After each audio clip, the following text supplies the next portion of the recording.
Hello, everybody.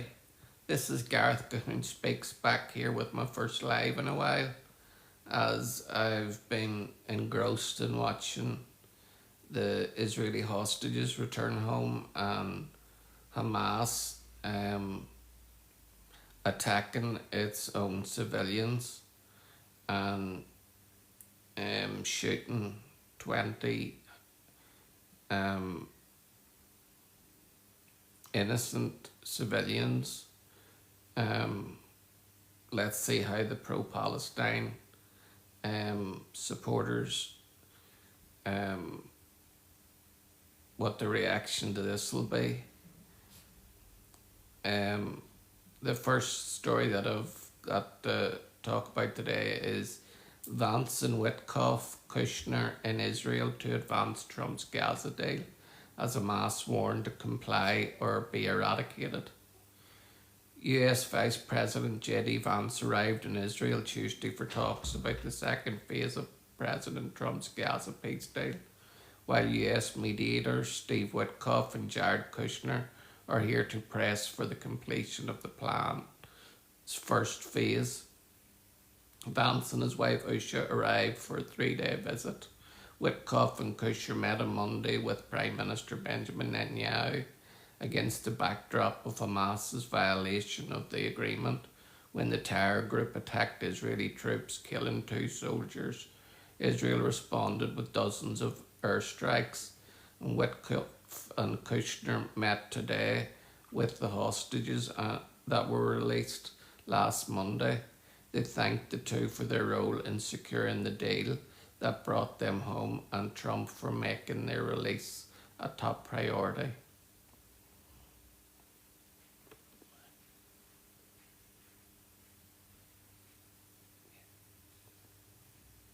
The next piece of news that I have for you is God has more for me to do.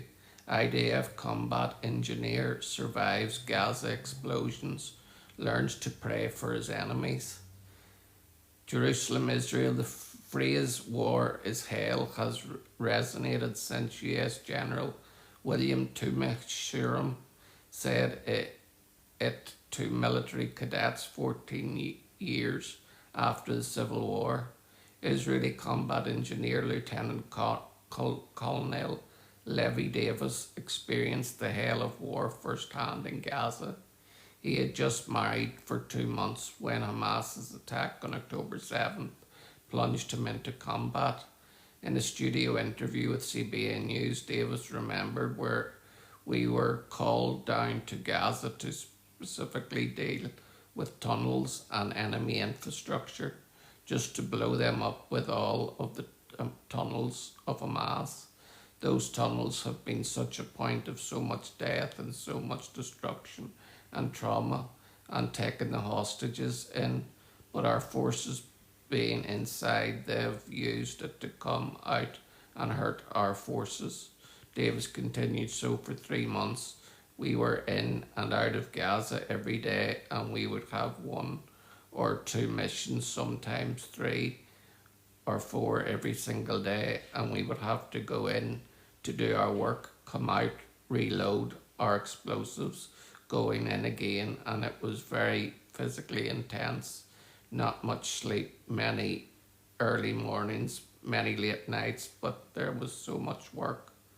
We asked David how the men knew where the tunnels were. He replied, there are many, many units inside all the time moving forward, clearing out streets, and as they were moving forward, they would identify these tunnels or these different places that would need to be dealt with, and they would call us and they would send us the location, and they would be waiting for us. The work required swift coordination between the tunnels units, but sometimes Davies' group would hit delays that saved their lives. He recalled, and me and my friends, we were working on one tunnel. We were about to go into the next one, and we are just about 20 metres away from the next tunnel that we had already been supposed to be working on, but we were delayed, he added. It literally blew up right in front of us. Thankfully, the Lord really protected us, and he delayed us from every even getting there. And they're also praying for their enemies in Gaza, which is a beautiful thing for an Israeli soldier to pray for their enemies.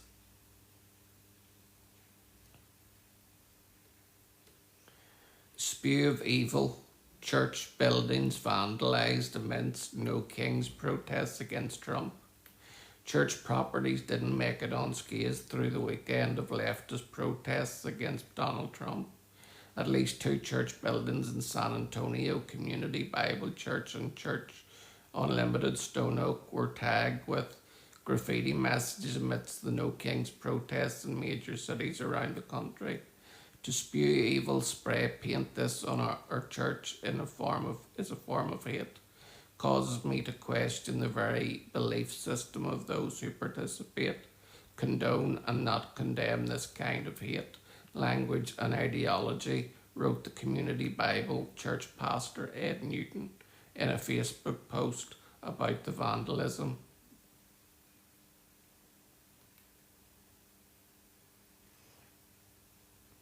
Rapper Daddy Yankee makes the gospel the focus of his new music. I can't simply convert and stay silent. 3 years after giving his life to Jesus Christ, Daddy Yankee says he plays to make music with purpose. Yankee, who now goes by Raman Ayala, is the reggaeton star credited with bringing the genre into the mainstream. Everyone who's inside the faith has to go to the world and preach the gospel, the artist recently told Billboard magazine. I can't simply convert and stay silent, you know. This isn't simply making Christian music. The challenge is to make the kingdom part of pop culture, he explained. My vision in the past was to transform the industry. When they told me I couldn't, now I'm in the same situation with a different purpose. Revolutionize and reinvent. As CBN News has reported, Daddy Yankee decided to retire from music in 2022, telling fans he was ending his career and giving up his professional name. Billboard reports he released his last album, Legend Daddy, that year, despite grossing more than 197 million and selling 1.9 million tickets for the tour. Ayala walked away from for a bigger reason. What good would it be for a man to gain the whole world yet forfeit his soul? He said, quoting Mark 8:36 at the final show of his farewell tour at the Colossal de Puerto Rico. That is why tonight I recognize that I am not ashamed to tell the whole world that Jesus lived in me and that I will live for him. Isn't that lovely for someone to say that? Let's just pray that he stays consistent and in the faith.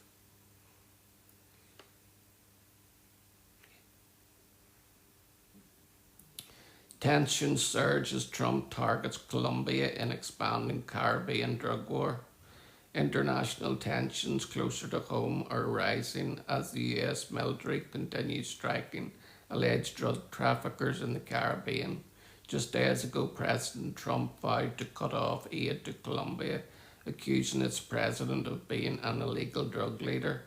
Colombian President Ostovero Petro rejected Trump's accusations, describing himself as the main enemy of drugs in his country. A statement from the Colombian Foreign Ministry called the comments a direct threat to national sovereignty. Still, President Trump is not backing down. They make drugs, they refine drugs, they make cocaine, they have cocaine factories, they have no fight against drugs, President Trump told reporters. The latest escalation follows a series of US strikes on alleged drug boats in the region, the most just this past Friday.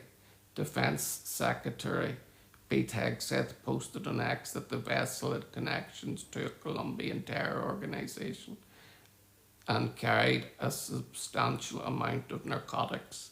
It's the seventh confirmed US strike, leaving a total death toll of 32 and raising questions about the administration's use of deadly force. All of these people have been blown up without us knowing their name, without any evidence of a crime, Senator Rand Paul said on NBC's Meet the Press. So this is another thing that we need to pray for that these drug boats would stop, because drugs unfortunately wreck lives. I'd just like to say hello, Angela de Mort. Hello, Truth Seeker. Hello, Chelsea. Nice to see you on again. Raymond Costello. Hi. Edgar joined. Oscar Weska 367 joined. Hello. Kay joined. Hello. Scooby Doo joined. Hello. JD joined. Mumbles 199 joined. Hi, Mumbles. Sandra D joined. Kenda 744 joined. B joined. George Eunice joined. Nice to see you all on. And if you would give me a thumbs up or a like, it would be greatly appreciated. Man who planned to shoot up Atlanta's airport is arrested in the terminal following a tip. Police say Atlanta police arrested a man after Atlanta's bustling airport on Monday after getting a tip from his family that he was planning to shoot up the place, and found an assault rifle and ammunition in his truck outside the city's police chief said. Billy Joe Cagle of Castroville, Georgia, had described his plan to shoot up the world's busiest airport on a social media live stream. Chief Darren Sharenbaum said during a news conference the Cartersville Police Department was alerted by a family member of Mr. Cagle that he was streaming on social media that he was headed to the Atlanta airport, in their words, to shoot it up, and the family stated that he was in possession of an assault rifle. Sharenbaum said, describing Cagle as a convicted felon. Cagle, 49, arrived at Hartsfield Jackson Atlanta International Airport in a Chevrolet pickup truck that was parked right outside the doors to the airport terminal. When police went to that vehicle, they found an AR-15 with 27 rounds of ammunition. Sharenbaum said, "We're here today briefing you on a success and not a tragedy, because a family saw something and said something," the chief said. And this here is really, a brilliant thing, because there's more family members are dobbing their families in, and this is such a hard thing for a family to have to do to their own family member. But unfortunately, if they're going to commit a crime, no matter how close they are, whether it's your son, your daughter, your mum, your dad, your aunt or uncle, you need to say something, because if not, there could have been an awful tragedy there.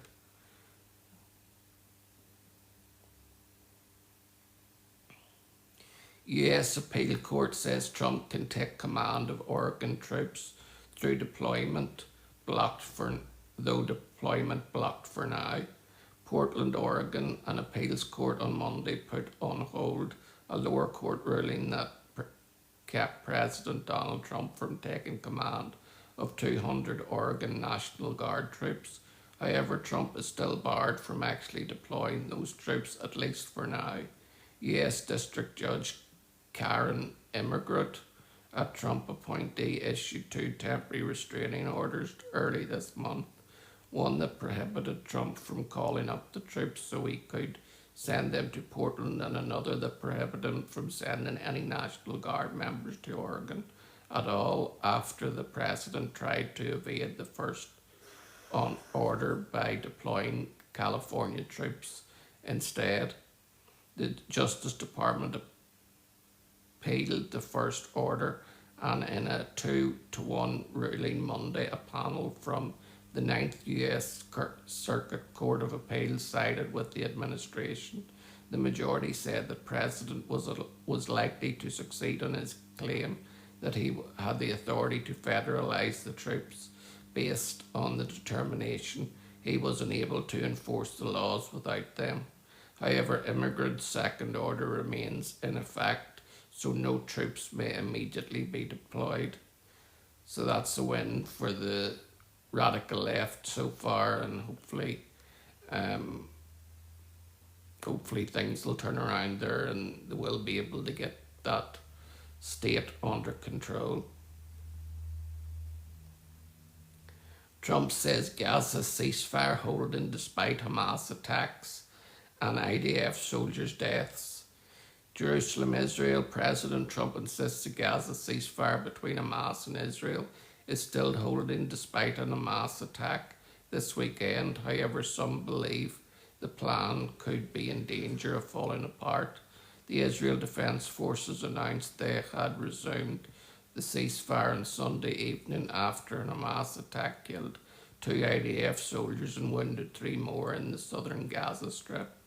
Israel retaliated with dozens of strikes against Hamas terror targets. The president said on Fox News Sunday there isn't a timeline to disarm Hamas. Not a timeline, not a hard line, but we're going to see how it all works out, Trump stated. They've lived there for a long time. They're very violent. You understand, you've been covering it for a very long time, but we're going to find out. So it's not a hot timeline, but it's a line in my own mind, and at a certain point, if they don't do what they're supposed to do, then we'll have to do it for them. Trump envoy Steve Witkoff and advisor Jared Kushner are in Israel seeking to preserve the deal. Since the ceasefire agreement was implemented, Hamas leaders have openly stated they will not disarm and they want to be part of a post-war Gaza. The Trump plan directs Hamas to disarm and forbids the terror group from ruling any part of the Gaza Strip. Hello IP, thank you for joining. Hello Faye Hitchman. Hello Santa Otrika. Hello Margaret Freeman. Hello Sean Shepherd. Hello Hakuna Matata 4. Hello Teresa Bernard. Hello Kadifa Maya. Hello Kate Badova 05. Nice to see you. If you could all give me a thumbs up or a like, it would be greatly appreciated. Or otherwise you can look me up at my website, which is www.garethcahoon.co.uk. How to better care for a loved one with Alzheimer's and how to help the caregiver. More than 6 million Americans live with Alzheimer's disease, and the impact on their families is significant. Spouses or other family members often assume the role of caregiver with little to no training. Former Wisconsin Governor Martin Schreiber is offering guidance for caregivers based on his own personal experience. He told CBN News he cared for his wife Elaine for nearly 20 years after she was diagnosed with the disease. She would get lost driving to and from places she had been driving to for the last 10 years. She was a great cook. Sometimes she would mess up recipes so badly she would cry. Governor Schreiber recalled, she would come up with stories that I knew never happened. That was the beginning of the Alzheimer's journey. Elaine died in 2022. If there's one thing worse than Alzheimer's, it's the ignorance of the disease, Schreiber said. He's now passing along with what he learned in his book, My Two Elaines. A caregiver has a 40% 50% chance of dying before their loved one due to stress related illness. So understand that, number one, but then also as a caregiver understand that there are things that you can do to make life better. He said, we're going to help our loved one live the best life possible, and we do that by joining their world. Schreiber says joining the Alzheimer's patient's world means compassionately seeing things from their point of view. In many cases, that means avoiding correcting them. He gives this example. Elaine is actually asked me, how are my parents? Marty said, they're both dead. No, they're not, she said, determined to set her straight. Governor Schreiber said, Elaine, your parents are both dead, he said. The shock on her face when she realised she didn't say goodbye, much less attend the funeral. I promised myself that I would never put her in through that again. So then the next time she asked me, how are my parents? Oh, I said, they're doing well. Your mum likes her church work. Your dad likes, oh, she said, that makes me feel so good. Schreiber says that given the high mortality rate of caregivers, they need to remember to care for themselves. A caregiver is a lifeline for their loved one, and a caregiver because they don't take care of themselves by not enough sleep, by not eating right, by not enough socialization, by just doing all the basic things they know at the lifeline, and it becomes Fred.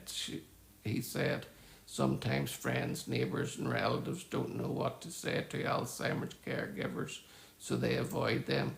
Governor Schrader said that only increases a caregiver's sense of isolation and despair, so he offers this advice. Simply acknowledge the fact to a caregiver, I understand what you're going through and I know it's challenging. That in of itself is such a comforting experience to know that someone understands, and that makes a big difference, he said.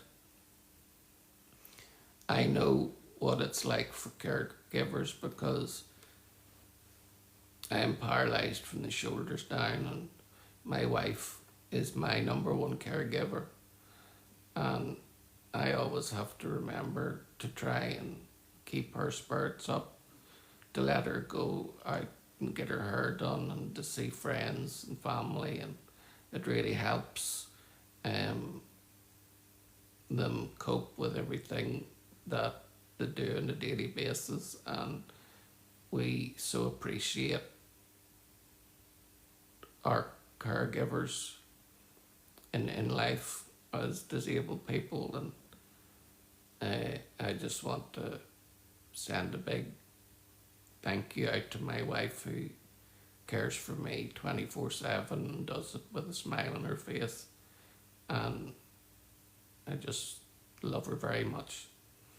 And the next one is thousands seek breakthrough healing spiritual renewal during South Korea's early morning prayer festival.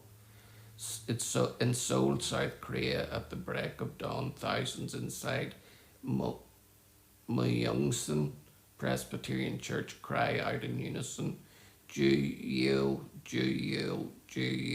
or Lord, Lord, Lord, followed by a chorus of prayers. This happens twice a year during the early morning prayer festival held at the church. It spans 5 days in March and September, and daily attendance surges to about 25,000 as people seek God for breakthroughs, healings and spiritual renewal.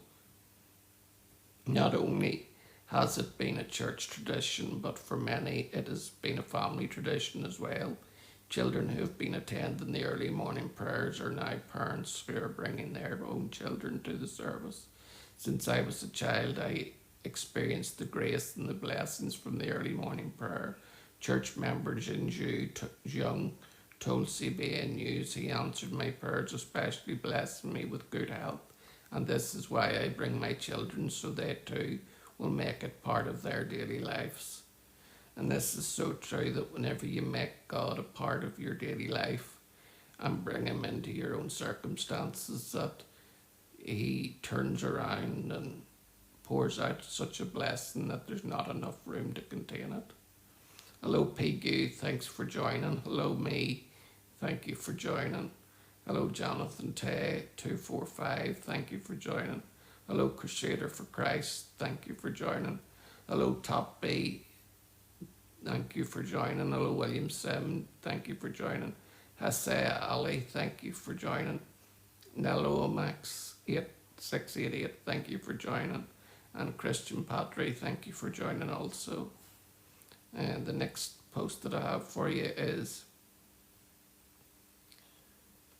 ex-psychic issues Halloween warning slams demonic evil of Ouija boards and tarot cards. An ex-psychic who just spent decades steeped in the occult is warning about the glorification of evil that often comes with the Halloween season. Experience the dangers of engaging in the Ouija board, tarot cards and other tools of divination. I am a former psychic, not me, myself, but this person. And I'm noticing that the tools of divination such as Ouija boards, tarot cards, they're marketed more in Halloween season. Nisa said parties are having tarot card readers. You're seeing this in your home goods, your CVCs. Your kids are going to these stores, Five Below, and they're glorifying tools of divination, making them seem fun. That is no big deal. Right? The former medium said it is hard not to see the connection between the prevalence of these tools and their increased usage promotion around Halloween. Interesting how it goes along with the Halloween season, isn't it? She said, there's something demonic there. Listen to Nisa share her warnings and stories. Nisa specifically explained what divination encompasses, describing the practices going into creation to exact a hidden meaning about something of information supernaturally outside of God's will and boundary. This can include the aforementioned tarot cards, Ouija boards, or even looking to the stars, moons, or celestial bodies to try and discern wisdom and the future. Nisa, who has a popular YouTube channel and podcast called Ex-Psychic Saved, has routinely shared her experience encountering the demonic as a young girl and becoming a professional psychic. When I was 12, I actually had 2 psychic attacks, she said, and a psychic attack, according to my own definition, is when you receive information physically. Around the same time, Nisa had her first tarot card reading, which at first seemed innocuous, though she now believes it's a satanic practice and a tool of divination that can lead people down dark and dangerous spiritual paths. That sadly was her exact experience. What seemed innocuous and ended up to be an addictive, horrible rabbit hole of destruction, she said. And that was the entryway. Always say there's a gateway or an entryway into the demonic, whether it's tarot cards, Ouija boards, or horoscopes. What have you? After going down the road, Nisa found herself increasingly doing readings and exploring tools like divination, numerology, astrology, and other practices. I used crystals for chakra balance, and she said, I ended up doing automatic writings, and ultimately I ended up as a psychic medium, believing that I was hearing from deceased people who wanted to get their messages to their loved ones who were still alive. If God cares about humans' well-being, then why did he create hell? He created hell for the devil and his angels. So he did. Hello Kath XOXO. Hello Nina. Hello Kenzie Atley. Hello Brenda Schumann 7. Hello Petra Oned. Hello Harry Og. Hi. And hello H. The Louvre remains closed one day after the jewel heist in Paris. The Louvre remains closed Monday as a day of historic jewels were stolen from the world's most visited museum in a daring daylight heist that prompted authorities to reassess security measures at cultural sites across France. The museum staff asked dozens of visitors who were queuing in front of the glass pyramid entrance to leave in a message posted on social media that the Louvre said visitors who have booked tickets will be refunded. It did not provide additional details. On Sunday, thieves rode a basket lift up the Louvre facade, forced a window, smashed display cases, and fled with priceless Napoleonic jewels. Officials said the theft occurred about 30 minutes after the museum opened, with visitors already inside, and was among the highest profile museum thefts in living memory. It unfolded just 250 metres, 270 yards from the Mona Lisa in what Culture Minister Rashida Dali described as a professional operation that lasted just a few minutes. Okay, back.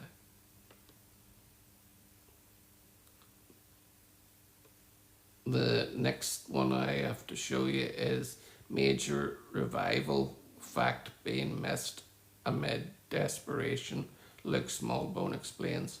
For King and Country singer Luke Smallbone believes there's something people tend to miss when it comes to revival, the personal nature at heart of corporate change.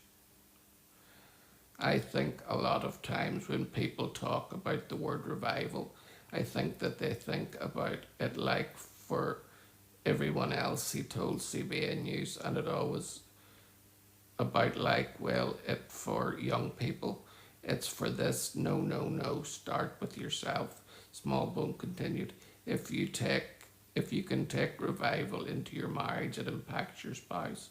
If you can take revival into your marriage, it impacts your family. If it impacts your household, if your revival is taking place in your household, it will impact your town. If revival takes place in your town, it will impact the city.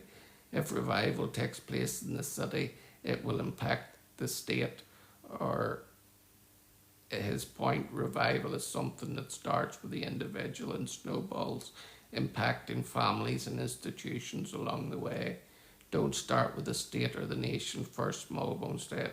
Start with yourself and who you are individually.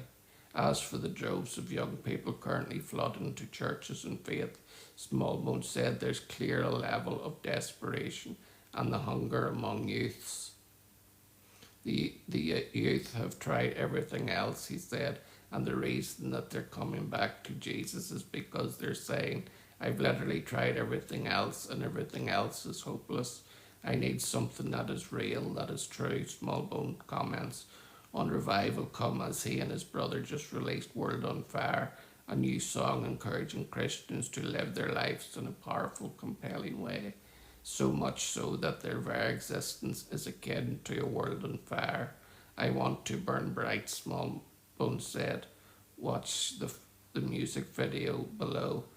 And if anybody wants to watch the music video, you can look me up at my website, which is www.garethcahoon.co.uk, so that you can watch the music video. Hello, Andrea R. Hello, Twiggy Rees. Hello, Grace. Hello to Vendor Faith. Thank you. Lovely, lovely name that. Rinky. Hello, Rinky. Hello, E2. Hello, Jamie74. Hello, Rosie Rose. Hello, 876882227. Hello, Jova J. Nice to see you all on. And if you give me a thumbs up or like the video, it would be greatly appreciated. The next one I have is most churchgoers don't think scripture is clear about sexuality, study reveals. While the number of college-aged Americans identify as transgender is declining, a new survey found that most churchgoers don't believe that the Bible speaks clearly about homosexuality. The social issue and the worldview study released jointly by Faith Research Council and the Cultural Research Center at Arizona Christian University found only 47% believe Scripture is clear and decisive about whether homosexuality is morally acceptable, a steep decline from the 63 in 2023. More than one quarter, 26% of churchgoers said they believe the Bible is unclear or ambiguous about homosexuality, with 16 insisting the Bible doesn't address homosexuality, and 11 said they are unsure. An even smaller percentage of church attending respondents, 40%, said they believe the Bible is clear and decisive on whether transgenderism is morally acceptable, compared to 52 in 2023. 23% said the scripture is unclear and ambiguous about transgenderism, with 24 believing that the Bible doesn't address transgenderism, and 11 said they're unsure if the Bible speaks to the issue. Well, I can tell you that the Bible does speak to the issue, because the Bible says that marriage is between one man and one woman, and two men can't procreate and have kids. Neither can two women. Hello Lex, thank you for the hearts. Hello Joy J, hello Glenn Evans, hello Baba Job, hello RS, hello CC, hello Lydia. Thanks for joining.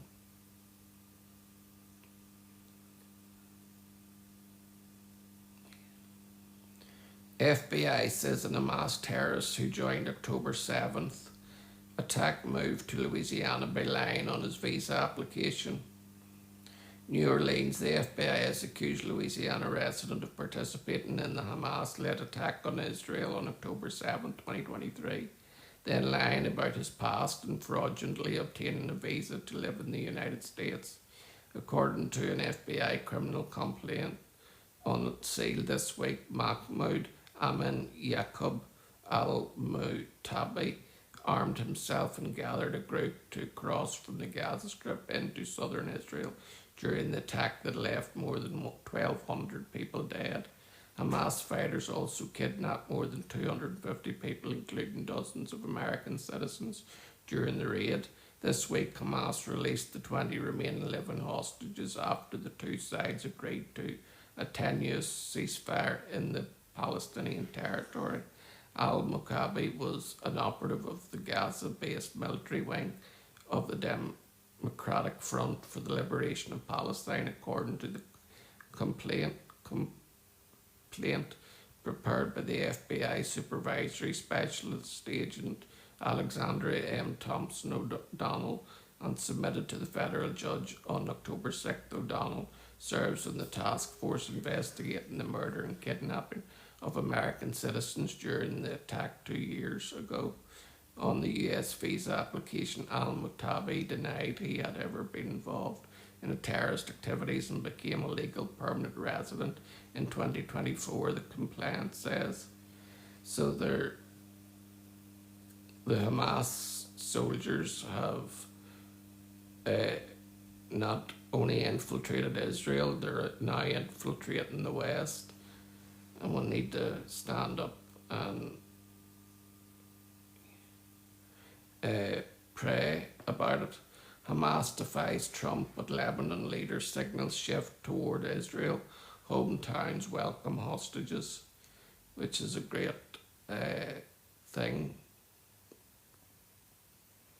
Hamas continues to defy President Trump and other leaders by keeping control of its weapons, executing fellow Gazans, and refusing to give up the bodies of most of the deceased hostages. Meanwhile, in Lebanon, some Christian leaders are signaling that it is time for the end to hostilities with Israel.